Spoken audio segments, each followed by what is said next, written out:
Sweet. Cool. Well, maybe it's just going to be a little group of us today. Hey, Josie, Braden, Alexa, and Bryce. I hope you are all well today. And our guest today, for those of you who are going to be watching later on YouTube, is my good friend, Emily Numbers. And there's Janet in the back. She's getting a drink. Yeah. So, I mean, I think just to start off, it would be great if you could give us a little background about the work that you do now, and then after that, we can proceed to, what your original, like your educational background, what your trajectory has been up until this point, maybe how it's shifted and changed, over the years, and perhaps, the direction changed, your goals changed. You've worked in a few different areas, I know, but I guess we can just start with that. Yeah, sounds great. Well, feel free to interrupt me if I'm like missing something important. Sure. But right now I'm an associate with Justice System Partners.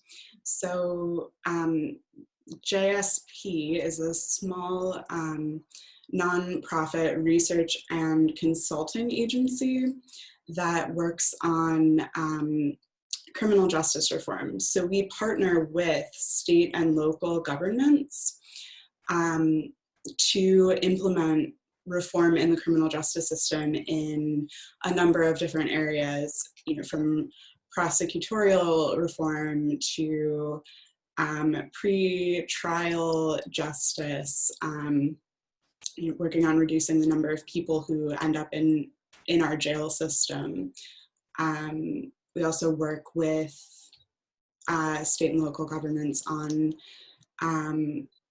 like system analysis. So, are the things that justice systems do, are those activities aligning with the goal, or are there more effective ways of accomplishing those goals? So we provide a number of different services to sites all across the country. The work involves a lot of facilitation.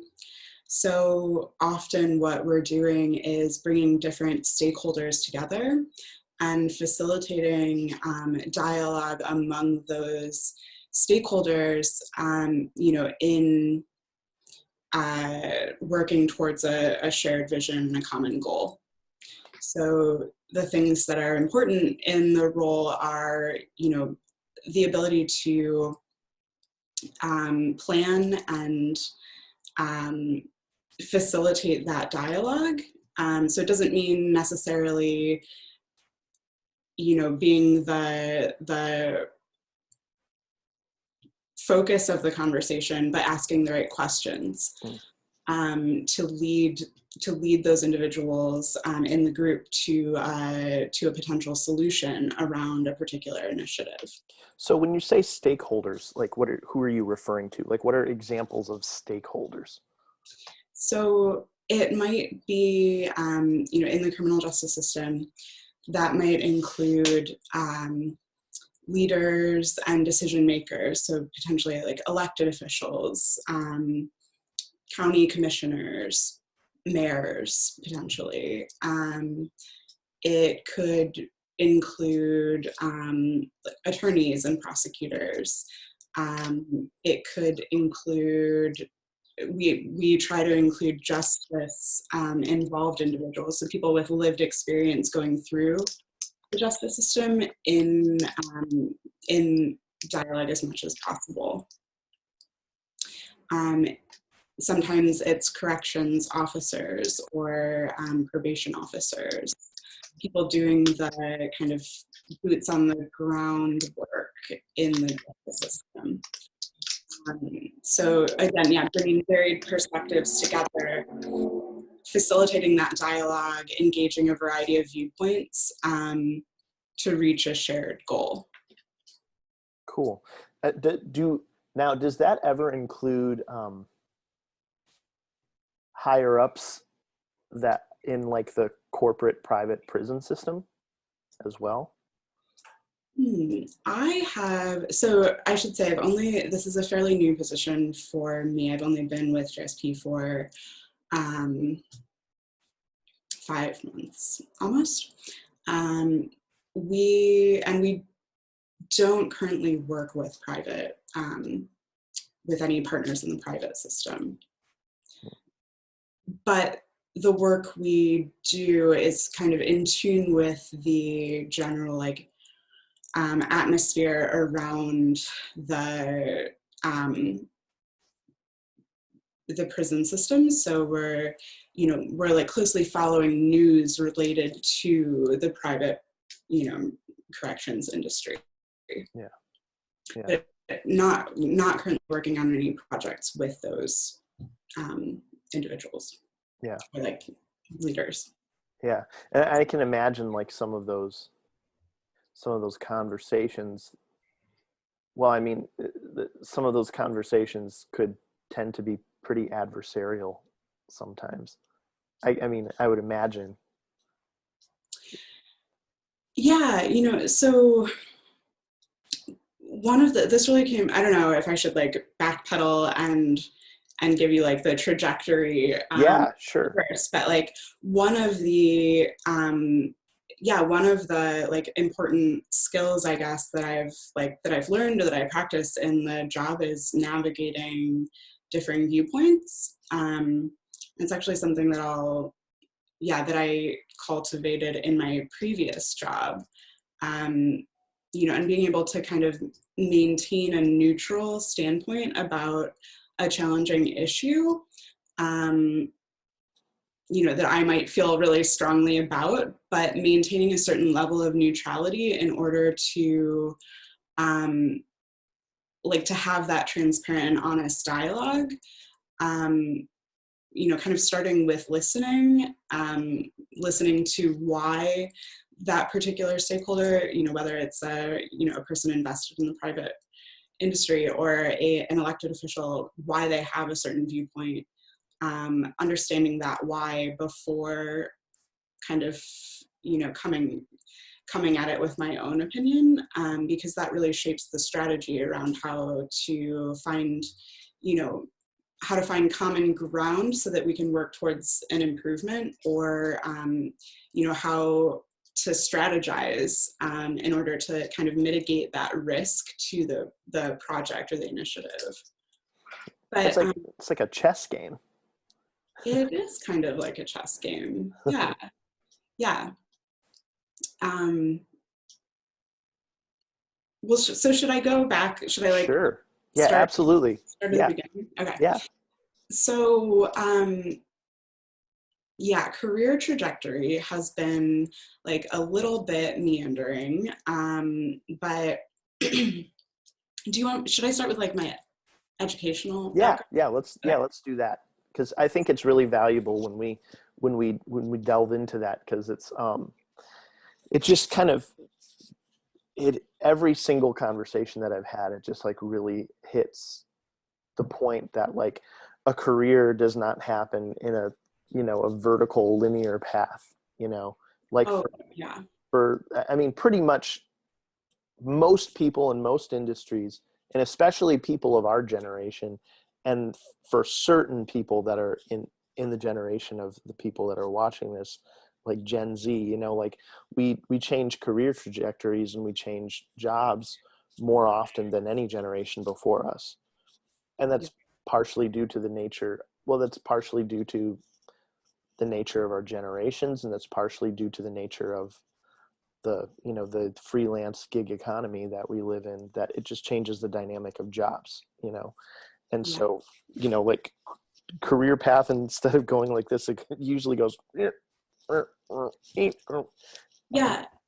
and like for those of you who have to do this assignment and like don't want to watch an entire hour of YouTube, like Cliff Notes version, I think my what I'm in reflecting on my path, the thing that I maybe one of the lessons that I've learned is the importance of pursuing side hustles. So like when you did the like the what are those zigs and zags, and how can you continue learning and growing through other channels that are not that potentially are not your main job or your source of employment. So how are you cultivating skills? How can you continue to grow and learn and open doors for yourself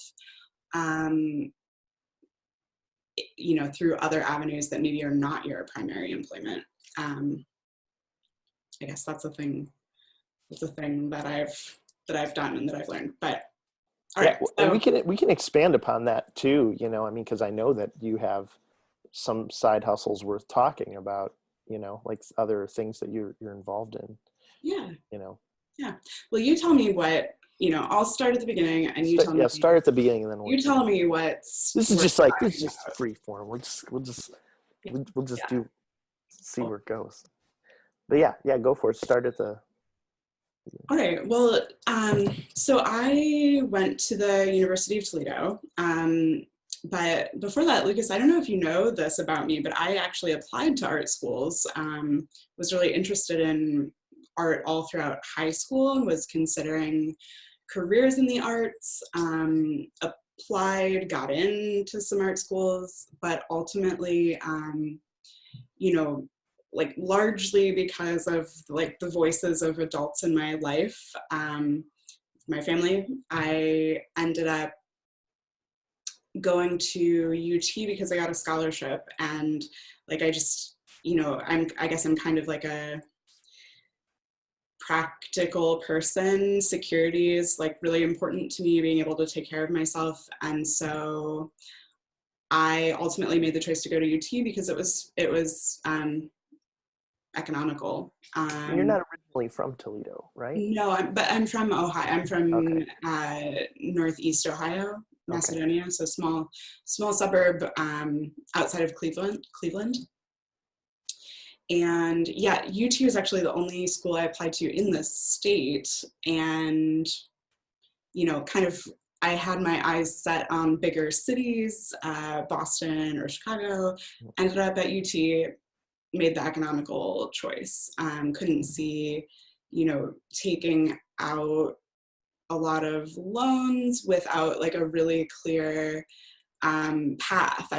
I guess I've always kind of struggled with making a solid commitment to a particular field or job, where I could say, this is what I'm gonna be this in the end. So so I ended up at UT, and I originally majored in environmental science. I got a job as a freshman working in a lab. Just like I was really drawn to this professor who seemed to be really in touch not only with like the science and the academics, but the world around her. And so I took this job, basically like curating this professor's insect collection. So my job was to work in this lab where I would get these vials of insects from Mexico and sort them and pick out all the ants, and then further like identify those ants and unfurl them under a microscope, and then ultimately like catalog them and photograph them. So you have to like kind of they're all balled up in their vials, and you have to like put them in lifelike action shot position. I had no idea about this about you. Yeah, fun facts. I was once an ant photographer and cataloger. Yeah, that's where it all started, in the ant lab. Actually, those were really important times for me in like kind of determining like what was important, what I cared about, and what I wanted to pursue academically. So that was actually I tell people that that's my favorite job I've ever had, so we can come back to that later. But ultimately I was,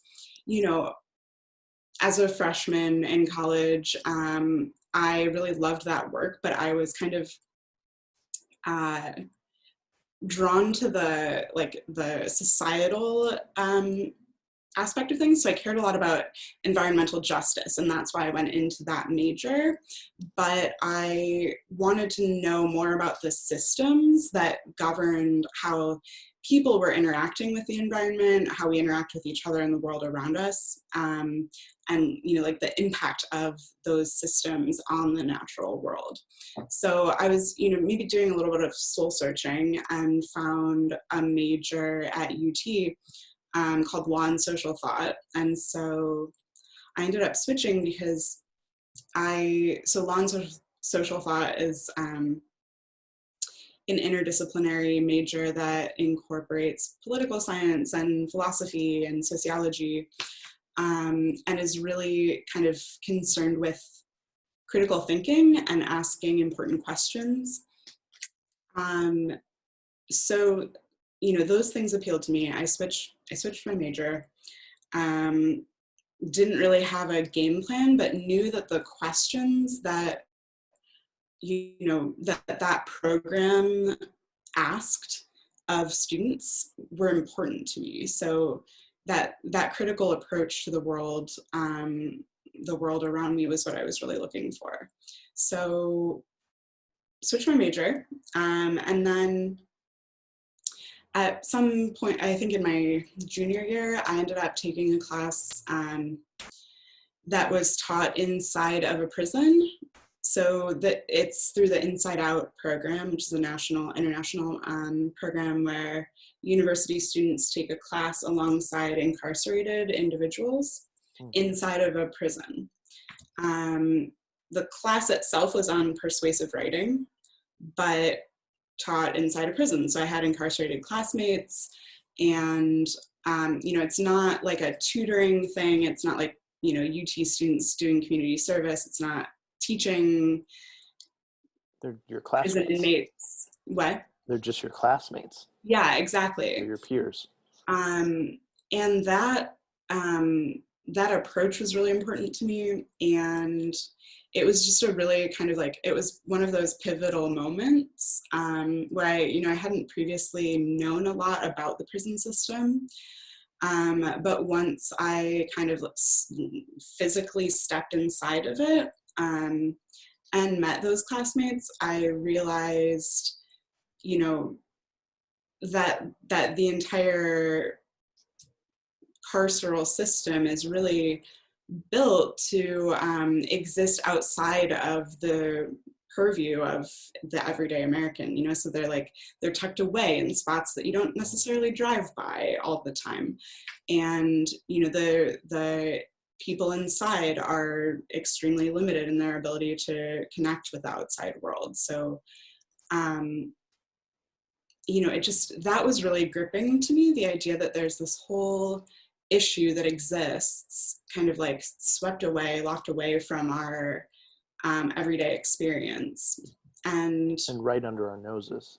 Exactly. Yeah. And then additionally, I was kind of surprised and inspired by the resilience of the people of the incarcerated folks in that class who were my classmates, who had a lot more, challenges to overcome to meet the expectations of that class, and who had really interesting things to say. And it just felt really important to be, one of very few people who could bear witness to those thoughts and ideas that were being shared by incarcerated people. So the class was persuasive writing, right? It's not like, the class is not, let's dissect the criminal justice system, but you're obviously you're exposed to it while you're there. One of the excerpts that we read was from Plato's Republic. And it's the allegory of the cave. So it's like one very short kind of piece of this larger work that we read. And in this allegory, there are people living in a cave, and there's a fire, right? There's like a fire pit. And the people in that cave see shadows that are cast on the wall. on the cave wall, and they think that they're real. They think that those shapes and images are reality, because their gaze is fixed and they can only see what's in front of them. But in this allegory, eventually those cave dwellers become are able to see that the images that are cast on the wall are actually shadows, and that there's another force casting those shadows upon the wall.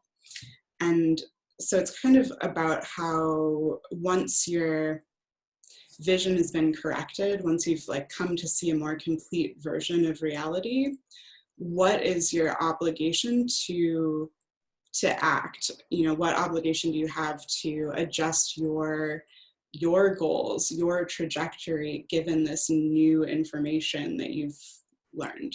And that was a really, really powerful thing for me to learn, to read. I mean, you know, to read that piece in that context. Yeah, in that environment. So, yeah, so, you know, after that class, that class was one of those pivotal kinds of experiences for me. And after that, I decided to focus my UT honors thesis on the intersection of art and social change, kind of, you know, marrying two interests of mine. And I ended up facilitating a workshop inside the prison as an undergraduate student, where I was guiding incarcerated men at Toledo Correctional Institution through learning and reflective exercises that were dealing with like the history of art as, you know, social action, political action. And one of the activities was a self-symbol exercise. And so the assignment was to draw a self-symbol and then write about it and then share. And one of the men, one of the incarcerated members, drew a microphone. His name is Ruben, and like he was always like making up raps and kind of like, you know, beatboxing in the background. He's like a real character, high energy guy. And his symbol was a microphone. And we're like, yeah, of course, like Ruben loves to sing. But when he shared, he said, you know, my symbol is a microphone because I want to be, when I get out of here, I want to be a voice for those who don't have one. So his work and like the dialogue that we had as a group kind of challenged me to think about ways to create opportunities for incarcerated people to have a voice in the system, and for people who are incarcerated to be the voice of change in that system. So, okay. That was my honors project. Graduated from UT with this ambiguous degree in law and social thought, which, like, what the heck is that? Like, what does that make me? Nothing. Yeah. So I ended up, as a student, I was working as a writing consultant for the engineering college. So I was like a student writer, helping like work on grant proposals and stuff for the dean of the college. Oh, that's right. You knew my old neighbor from the engineering. Oh yeah, that's right. I swam in her pond. Vicky Kuntz. That's right. Yeah, exactly. So yeah, that was my job as a student. And when I graduated, the college ended up creating a full-time position for me. I like at the time had, you know, I never intended on being in Toledo in the first place, like didn't really intend to stay after graduating, but I had this full-time gig that was offered to me. And that was working, I think my title was like, it was made up. It was like communications consultant or something. Yeah. And so in that job, I ended up working on like marketing and communications materials, but also coordinating this massive web conversion project, bringing the engineering college onto the university's web management system, which is something I had like zero experience doing, but that involved a lot of work with like bringing the heads of departments together to talk about this change and expressing why it was an important thing to do. You know, it made the website, the engineering website ADA compliant. It like reduced a lot of liability and legal risk for the college. To pause for a sec, for those of you watching that may not know, ADA is the Americans for Disabilities Act. Yeah, right? yeah, Correct? exactly. So ADA compliant would be for what, visually and hearing impaired? Yeah, exactly. Yeah. So it was really an important move for the college to make, to come onto the system that the rest of the university was using. So the job, like one of my primary roles, involved a lot of like communicating of importance to those heads of departments and stakeholders, and also, you know, kind of starting with why, like what their needs were when it came to a website and how we could, you know, how this move could potentially benefit them and their goals. So yeah, you know, I took the job because it was again, like security, like being able to financially take care of myself was really important. And so I took this job that like wasn't really in the field that I studied. Like I didn't study communications. I didn't really want to be in a communications role. But it was kind of it was a gig. It was a security move. Yeah, it came with health benefits, and that was also really important to me. Yeah. But at the same time, I continued the work at Toledo Correctional Institution, facilitated a different project where I was again working with incarcerated people, facilitating a workshop on the history and legacy of mural making, and again looking at art as a political and social activity. So led this group of incarcerated guys through a number of like workshops where we were learning. We were also doing like reflective exercises. One of those was to draw a metaphor for the prison system. One of the guys drew a trash can, and he said, you know, I feel like there are people locked up in here for, you know, for life. That's the population at Toledo Correctional Institution. And those are lives just entirely thrown away. You know, there are people in here who have undergone a lot of change in personal work and who can contribute really, you know, meaningfully to society. A lot of guys who have an interest in doing outreach to youth who are walking the same paths that they once did, but who don't have an opportunity to make an impact. And so he drew the garbage can. And then ultimately those reflective exercises and that visual content ended up informing a collective mural that the group created. So I brought in the help of Art Corner Toledo and some local mural makers, Yusuf Latif and Matt Taylor. Who Yusuf is now teaching at Toledo School for the Arts. I don't know if any of you guys are in his class. Oh, Josie, you're in his class? Yeah. Awesome. He's excellent. Great. Well, I'm glad that some of you at least, know him, and definitely check out, if you're not aware of Matt and Yusuf's work around town, check them out. But they came in and shared, you know, their work with the group, and after the dialogue that we had, they just initially came in as guest speakers, but then, you know, ended up being so interested in the project, and in the, you know, in again bringing voice to the people who are locked away outside of the purview of, you know, the typical person, that they wanted to join the project. So Matt and Yusuf joined in, and we ended up using the ideas of the people in that group the incarcerated individuals, their reflections, their sketches, their drawings that we had worked on, for a number of weeks and months. And we translated that content into a collective mural that was painted by about like 10 incarcerated people, with Matt and Yusuf kind of like leading the process, helping,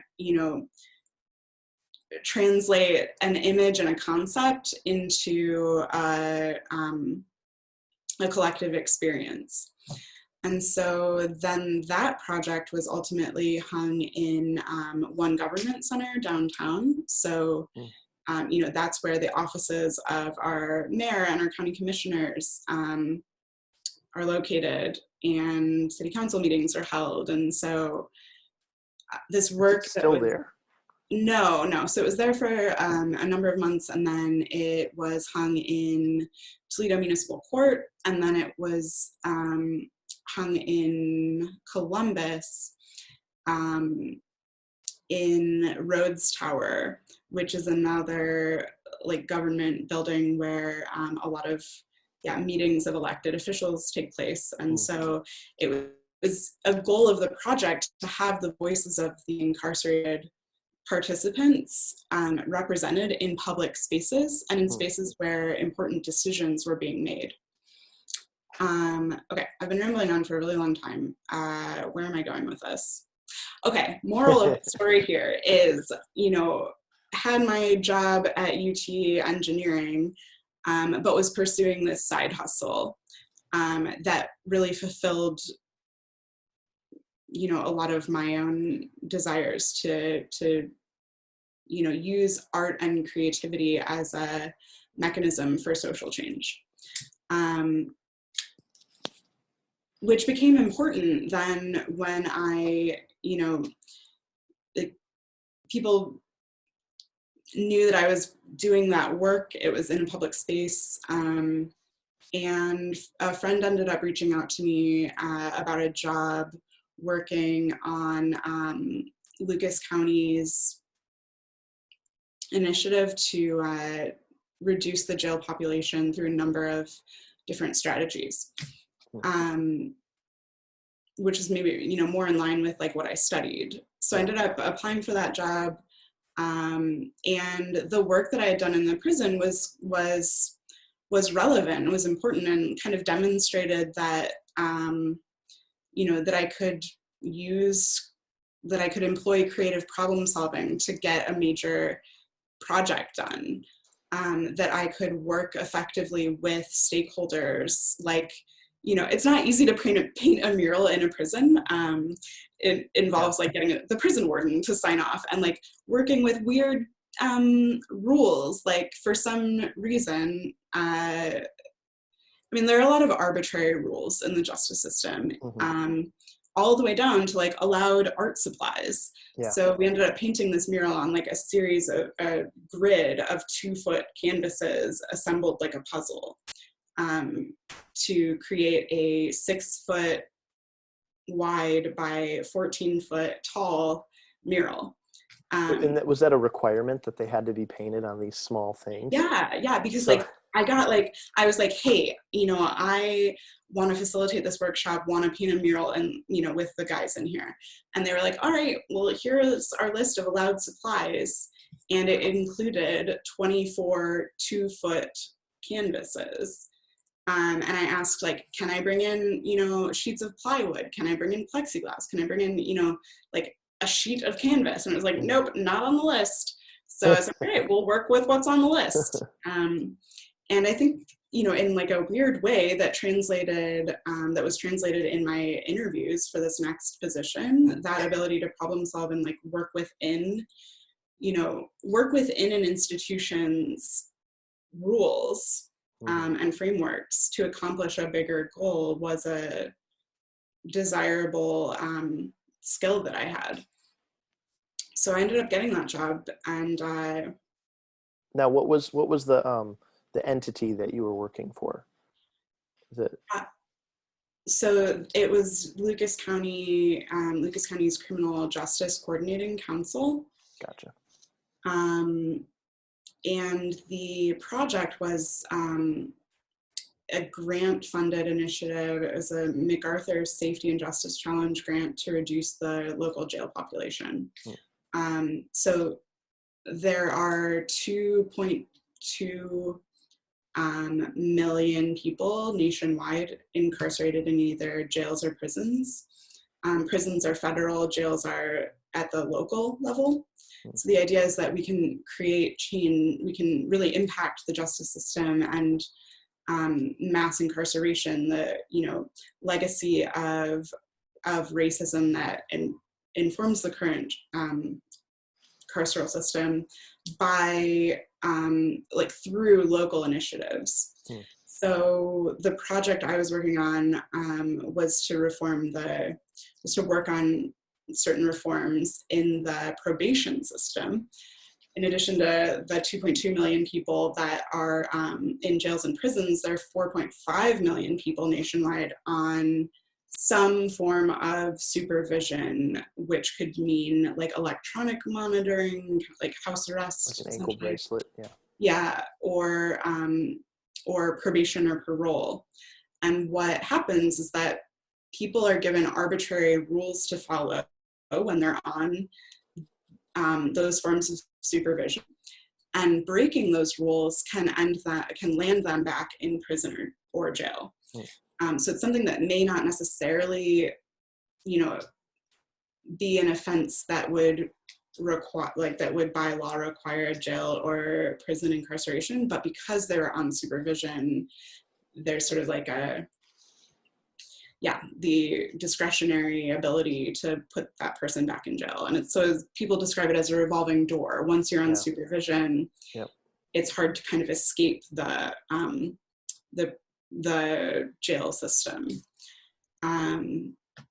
And additionally, there are a lot of issues in that system with people, there are a lot of collateral consequences. So it's not just that people on probation have to report to an office or every, monthly or biweekly. There's also, the cost of childcare that person incurs, and that person has to take off work or explain to their employer why they have to go somewhere in the middle of the day. They might have to do drug testing, and they might have to pay out of pocket for that. There are a lot of out-of-pocket fees and fines that a person may have to pay. And a lot of these rules vary greatly from one place to another. So that work was around bringing people in Lucas County. So, Maumee, Oregon, Toledo, oops, just dropped my pen. Together around, finding some common ground to make that system more fair and just.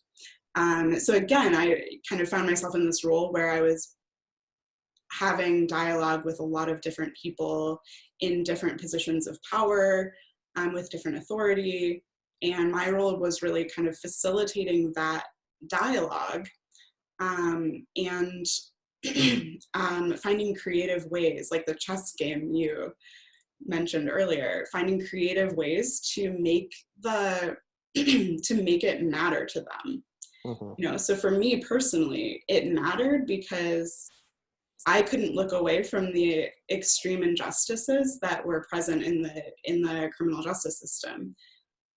For them, it might have been an economic reason. Sure. For some of those decision makers, leaders, it might have been that we found common ground because for them it meant, a cost savings. So one of the reducing their bottom line. And that was one of the difficult things about that job, and also I guess an important lesson, I suppose, in realizing that I came to that job with my own personal motivation, and the success of the project that I cared a lot about relied on me communicating a message to these other stakeholders who might not have the same why. They might not approach the issue with the same motivation. But the outcome could be similar. Yeah, exactly. Yeah. Yeah. So I was in that job for 2 years. Worked with we had on that job a consultant from Justice System Partners who was kind of helping us strategize and work through challenges and barriers. And I developed a relationship with them and really kind of clung to that when I felt like there weren't I didn't have a lot of other allies, with the same motivation and drive to work through these challenges. And ultimately, yeah, I ended up presenting our work at a conference with one of the consultants from JSP who said, I'm really impressed by your ability to navigate difficult conversations and to manage sometimes difficult personalities in a room. And, we'd love to have you as part of our team. We're a small startup organization, but we're looking to expand and maybe keep that in mind. So that relationship was a really important one to cultivate for me, and ended up, it kind of kept that dialogue going. And when there was a position created, I, ended up taking that one. So that brings me to my current role, which I kind of already talked about a little bit. Okay. Yeah. That's tell me what you want me to talk about next. No, I mean that's so much, and that's so heavy, and it's honestly it's a really inspiring journey up to this point. And it's really interesting how much it's shifted and changed, you started off with an undergraduate assignment of cataloging an insect collection, and then shifted into really an educational role in a big way. It was your the modality in which you were working was kind of education, and which kind of morphed into these other things, mediation and collaboration, and I'm sure there's some conflict resolution in there as well. And I don't know, when you talk about and you can do this with a lot of people, but it's really apparent with you is you can, at least while you were telling giving us that entire rundown, it's I saw the snowball getting bigger and bigger, I saw, you can really, it's a really palpable accumulation of skills, and now in your current role, and how you're utilizing them collectively. Yeah, I think that's a really important distinction to make that I wish I had a better grasp on when I was a high school student and early college student. The skills can be applied across a variety of disciplines. And so if your skill is listening and empathizing, you can carry that skill across a number of different areas. And I guess I would encourage students to cultivate the skills and to seek opportunities to explore the skills and to explore their passions, and maybe be a little less, let me just say, I wish I were a little less concerned about what I was going to be at the end. Mm-hmm. And I wish I had focused more on what I wanted to do and what my strengths were, and how my strengths could translate to accomplishing the things that I cared about. Not everything is very few things fit neatly into categories, including the categories that universities and job markets set up. Yeah. And what you said, spending less time focusing on what you want to be, and and focusing more on what you like to do and what your skill sets are. because what you want to be, and I've said this, like, these guys know, I've said it throughout class throughout the year, and it's come up in every single interview that I've done. What you want to be can be a constantly moving target. You know, it changes throughout your life. Totally. And I'm laughing because I can only imagine that like you've already overheard me having this conversation with Janet. But Oh, like totally. Yeah. one of my favorite pieces of advice that I've heard recently is to like constantly reevaluate your motivation and drive and the alignment with what you're doing, and like adjust course as you go. Because I think at the stage in life that, like, many of you guys, you students are in right now, and I was in it, I think almost everybody is that you're you're in school for such a long time, and you're moving towards this like climax, this like precipice, you're like, and then and then you go to college, or maybe not, and then it's like, okay, then you're all of a sudden you're like working towards this ultimate goal. What is my profession going to be? What am I going to be? What am I going to do with my life? But it's so fluid, and it's so constantly moving, and it's so dynamic. And Yeah. Yeah. and also, like, there's, like, as you stated before, like, as you go through life, there are like really important events that happen that can completely change your path. Yeah.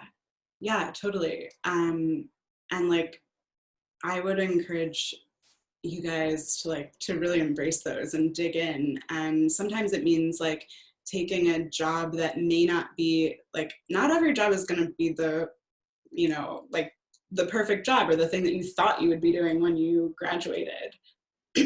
But like sometimes jobs provide experience and stability so that you can pursue other things and like do this self inquiry to figure out what it all means to you, and to kind of navigate accordingly. I didn't really like I friends of mine would tell you that I talked like for a number of years about taking a year off, which I never did. And I kind of wish I could have, because I felt like I needed to really think about like what I wanted to do and who I wanted to be, and what it all meant. And like the job at UT really kind of was that, like, I'm going to do this thing and it's giving me a paycheck so that I can pursue these other things that mean a lot to me. And it wasn't until later that I really realized that the the through line of bringing stakeholders together and being able to bridge my ultimate goal with like their motivation and their input and their buy-in really started with that job at engineering, and gave me some good experience in like having hard conversations. Like nobody wants to do the extra work of building a new website. It's like, Yeah. that's a lot of work. And Yeah, yeah, because like you said, that job, like, so logically lined you up for the next thing. yeah, and I would And say it was about a completely different topic. I mean, it was about a completely different thing.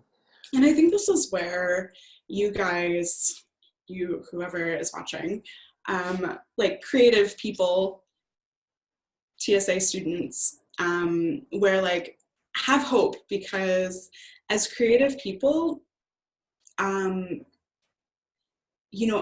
I think that you'll maybe have an edge in being able to connect the various experience, like the varied experiences throughout your life, to like craft that narrative and to, to tell the story about who you are, and like what experiences brought you to that point, kind of connecting the dots, which is something that I think is important in, in interviewing and in pursuing job opportunities as they open up. It's like, it's a really useful skill to be able to kind of take a step back and say, how do all of these experiences that I've had throughout my life lead me to this point, and like make me the right person for the job? What experiences do I have that inform my perspective? And what does that perspective bring to the role? Yeah. Um, yeah.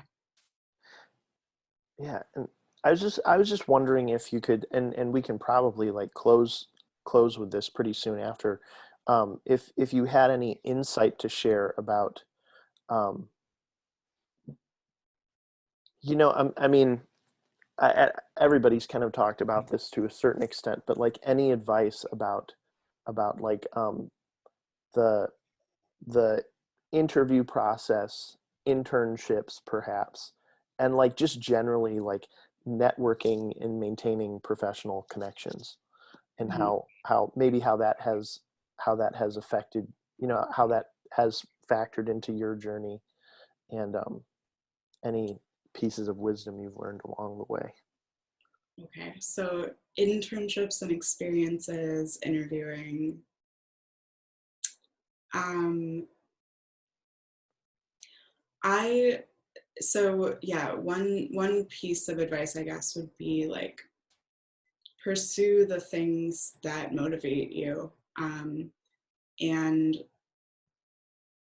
like allow yourself to have those experiences in your, while you're in college or like soon after graduating, and you're like in your young adulthood now even. Mhm. Like really allow yourself to do the things that you feel really strongly about, um, because it might not be apparent in the moment. If you're drawn to it and you feel like it's important to you, but it doesn't necessarily connect with your, with like the major you've chosen or what you think you might want to do as a career. Sometimes it becomes apparent later how those experiences will impact your path, and your perspective. And I think, in my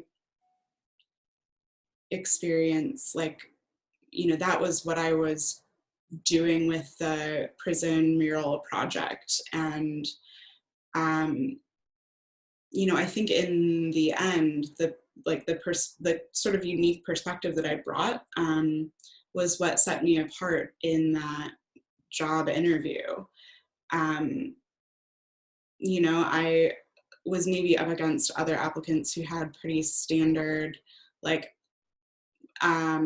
resumes, and I had maybe a unique experience that I could draw from, that I could use to explain why the position mattered to me personally and what my personal investment was in the project. So yeah, I guess pursue the things that seem to matter to you. Find outlets for those passions, even if they maybe don't seem to align with the with like your established path. Don't leave any Yeah. like passion unexplored, I guess, Yeah. is the advice. Yeah. And again, I think when it comes to like interviewing and writing cover letters and like the actual job seeking process, um, that's where, like, again, I think you folks as creative people have an edge, because in my experience, it's important to be able to craft the narrative around your experiences, to be able to say, these are the things that I've done, and this is how they inform my perspective, or my skill set, and here's how they translate to, what I uniquely bring to this role, to this position that I want or that I'm Mhm. applying for. Yeah. Yeah. No, that was great.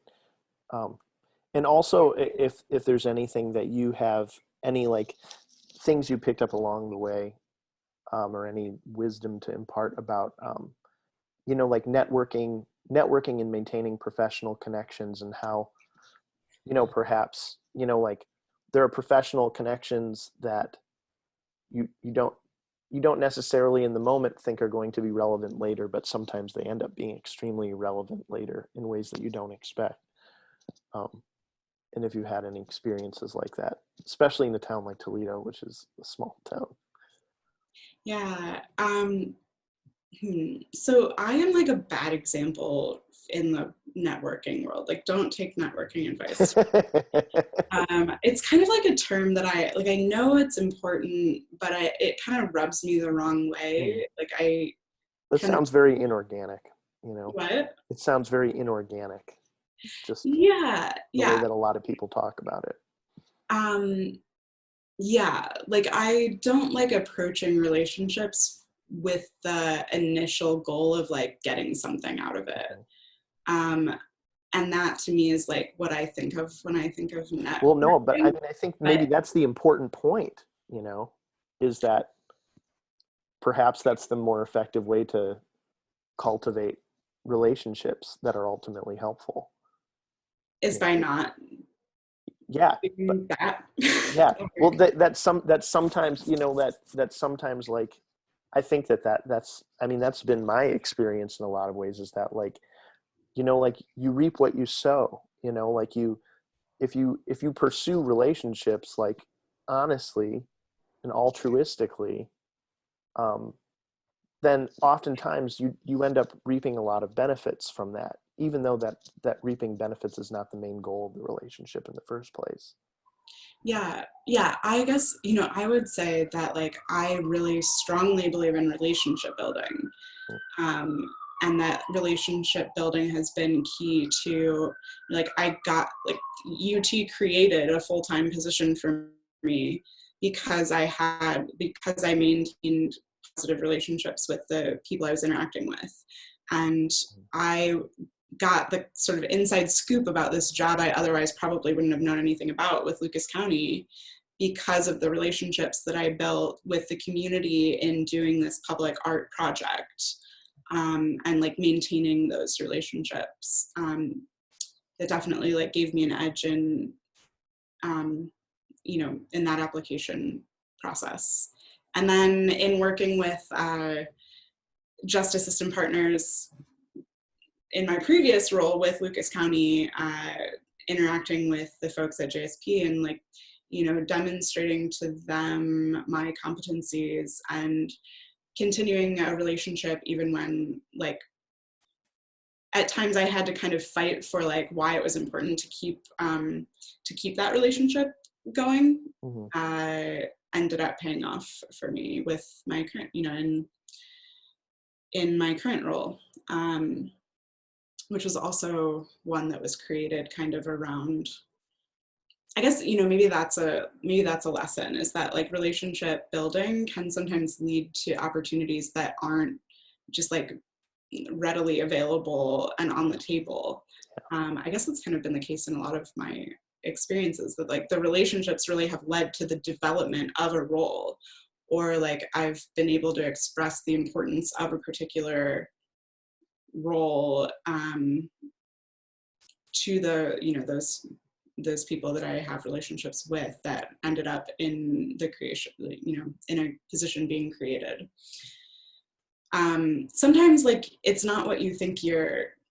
I've never had a job where I knew like, hey, this is what I'm gonna do. Like I'm gonna be a Mm-hmm. this.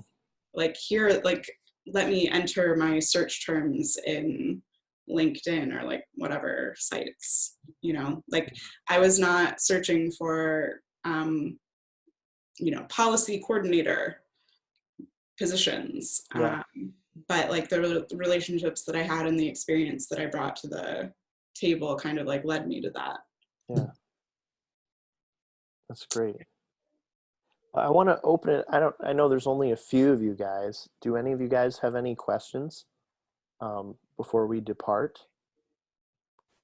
Switch us to gallery view for a second. What was it like working the jails and teaching the people, or like learning with other inmates? It was eye-opening. It was heavy a lot of times. There were sessions when I was leading the workshops where the exercises, like the creative exercises that I assigned, led to some really heavy conversation. A lot of so Toledo Correctional is all men. So that's why I'm referring to them as guys, but like some of the guys in there were incarcerated at 16 and had been in the system ever since. So like essentially, you know, they grew up in the system. And the like, you know, the pain and the like trauma and the loss and the grief was just so apparent in the work that they were doing. So yeah, your question was, what was it like?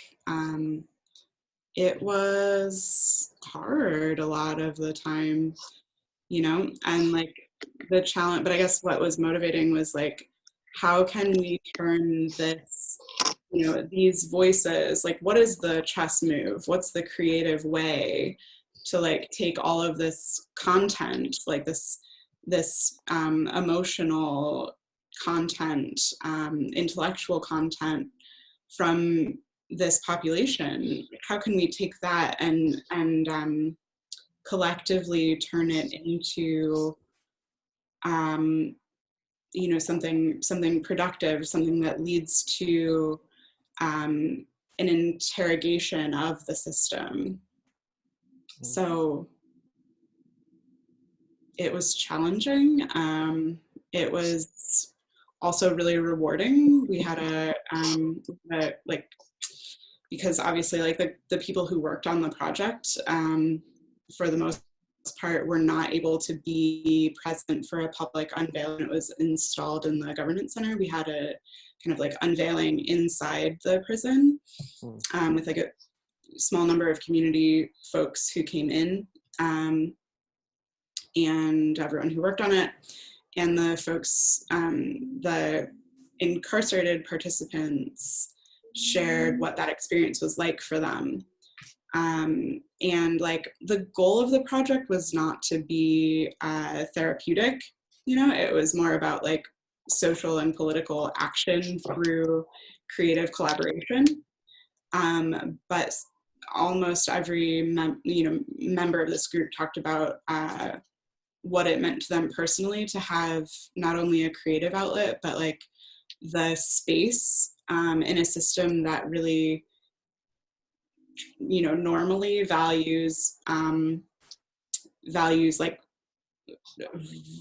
violence and masculinity as capital.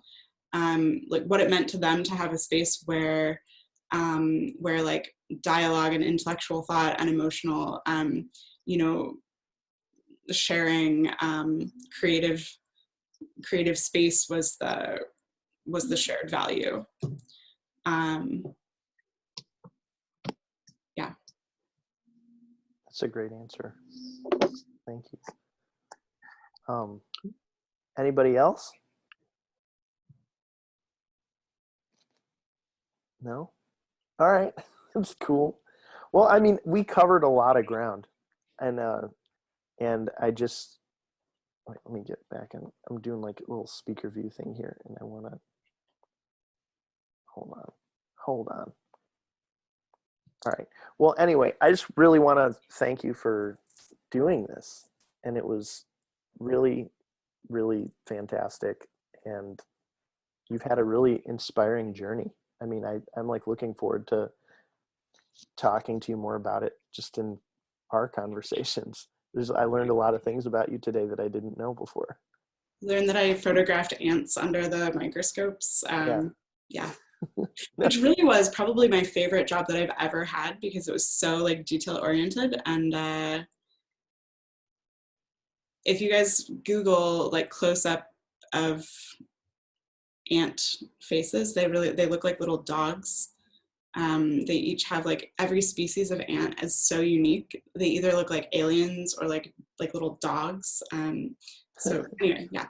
Plus I could listen to podcasts for like hours while I did this weird job. So yeah, wow. Thanks for listening for so long. For listening to my long-winded answers, everyone.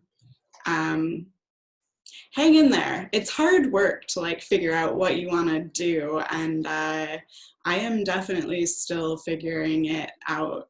The idea of like a career doesn't really make sense to me. like I feel confident that I'll have a number of different jobs following this one. And, you know, it's like, I just want to acknowledge that it's hard work, what you guys are doing in, like, you know, reflecting on what your skills and your interests and your passions can translate to.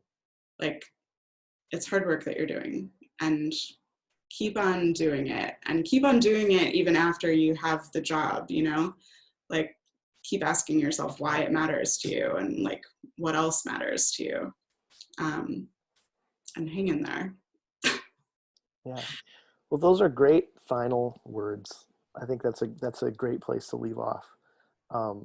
Yeah, again, thanks for doing this, and I guess I'll talk to you, and I'll talk to all the rest of you. Oh, you have one more? Did you have another? I do have one more thing, actually. Yeah. And that is that for, so tell your students to like skip an hour and 14 minutes ahead to the video. I was thinking about this before, like, what is that? How do I, what can I say to creative people? That like there's a real potential for like creative people to do really important work in translating data and facts to you know, content that shapes the opinions of the public. So if you're a person who cares about like making change, or yeah, you know, if there are particular social issues that matter a lot to you, you're trying to think about like, you know, how do my skills or how do my creative aspirations relate to making change, you know, without being like a lawyer or an elected official or something. I am continually inspired by people doing work in communications, like whether that be like podcasts or data visualization, who are able to bridge the facts, you know, the research, like the number of people who are dying of coronavirus in prisons right now because, you know, they're like, the injustices that they're built upon contribute to, you know, an environment that is really hospitable to the spread of disease. Anyway, like there are ways that you can use your skills to like translate that data and research and information to content that works on the hearts and minds of the public. And if you're at all interested in like, you know, learning more about those careers and like things that may not seem immediately apparent, like roles that may not be like those traditional job titles that you Google, you know, please connect with me, and like Lucas has my email address, and you can share that. But I really, really see a lot of opportunity, like, yeah, in a number of ways to make a big impact by being that bridge, that translator between, you know, data, fact, research to human emotion, human compassion. So yeah, I'd be happy to share examples and like provide some links to like other organizations or projects doing cool things with like data and information meeting art and creativity. Yeah. Oh, I mean, if you can share those links with me, I'll disperse them to everybody. Yeah, I would be happy to. Yeah. Awesome. Send you a list of my faves. Yeah. Sweet. All right. Well, thank you again. And yeah, this was great. This was really, really great. No problem. Yeah. Thanks for having me. Yeah. And I guess I'll talk to you all soon. Cool. All right. Have a good day, everybody. Bye. See ya. Bye. Bye. Thank you.